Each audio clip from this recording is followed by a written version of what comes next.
वो लड़की शायद पागल थी, दिन रात ही गुमसुम रहती थी। कुछ शर्मो हया का पैकर थी, कुछ नरम मिजाज रहती थी। आंखों में उसकी नीम नशा सा था, बातों से दीवानी लगती थी।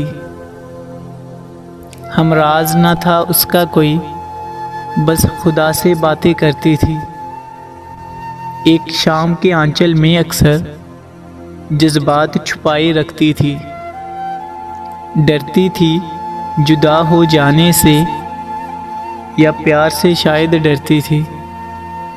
क्या सब्र था उस दीवानी का, क्या जज्बाते मोहब्बत रखती थी। है रश्क मुझे उस पागल पर, क्या खूब मोहब्बत करती थी। वो लड़की शायद पागल थी, क्या खूब मोहब्बत करती थी।